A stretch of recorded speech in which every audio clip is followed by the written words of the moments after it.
if he was at 100% full, he would be getting 79 cents a square foot. He should be making $20,000 a month if he was 100% full and actually getting the rate that he has on his website and stuff.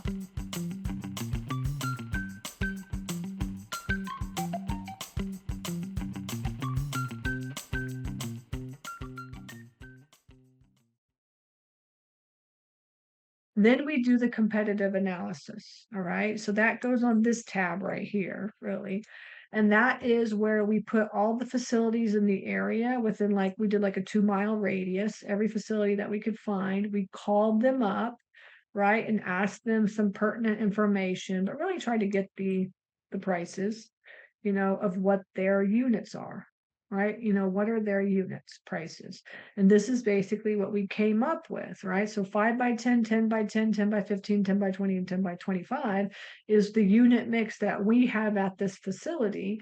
What is the competition charging, right? And you can come up with the average per unit or the average per square foot, right? By doing your competitive analysis.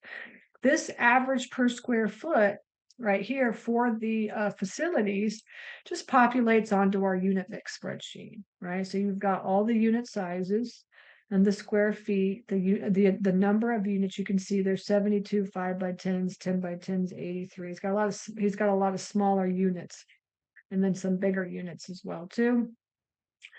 And then you could see here that his current rate is at 79 cents a square foot. If he was at 100% full, he would be getting 79 cents a square foot.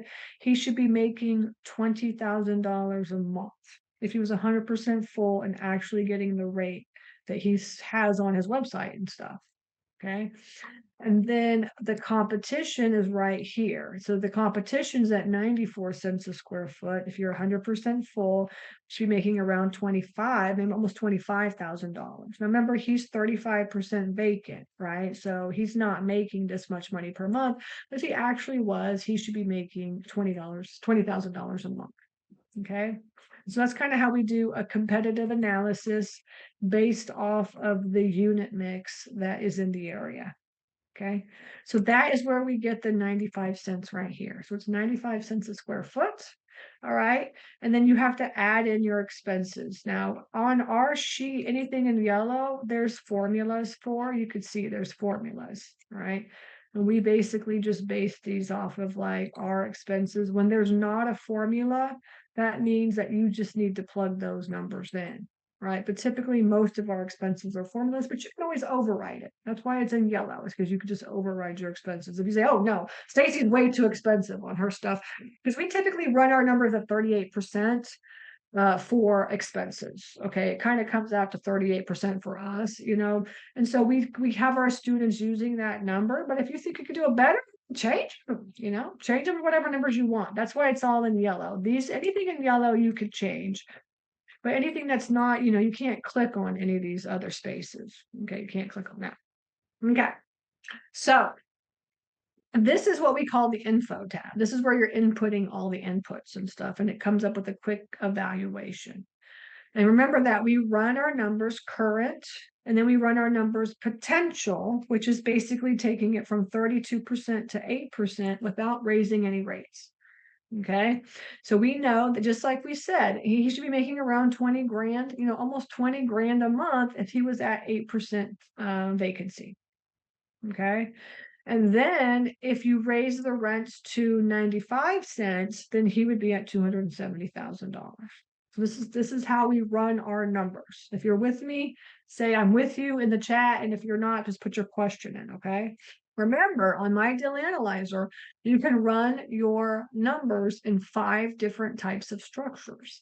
Then, so you can see this little top left button right here. There's cash, all right, and then you can do owner financing, which is really creative deal structure. Creative deal structure number 2, creative deal structure number 3, or you can do bank financing or like a private money lender. If we were going to do bank financing, this is what the terms would look like. And there's a little debt service ratio here that gives you the debt service ratio, right? So at $1.425 million, The debt service ratio is 0.99. Now remember, a bank wants 1.3 right now. I mean, we had a lender come onto our mastermind the other day, and he was adamant that he wanted 1.3. All right. And so, to get to a 1.3, we would have to significantly lower the purchase price, right? So you have to keep that in mind if you want to go to a bank. If you can pay cash, then who cares what your debt service ratio is, right? Doesn't matter. That's why it says NA. If you want to do some owner financing, right? It doesn't really matter what your debt service ratio is, but it still shows you that because it's financing, right? The way that you run creative deal structures is the same way that you run bank financing or private lenders. Hey everybody, this is Stacy here. Thank you so much for watching this video.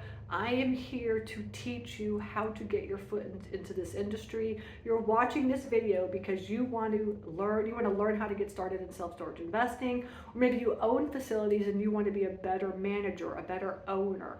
That is what I do, is I teach people how to do that. So please like this video and also subscribe, hit the subscribe button, because that's what YouTube wants. So in order for me to get out the word on how to get started in this industry, I really need your help. Again, I appreciate you listening to me, and I'm here to help you on this journey, and I will see you in the next video.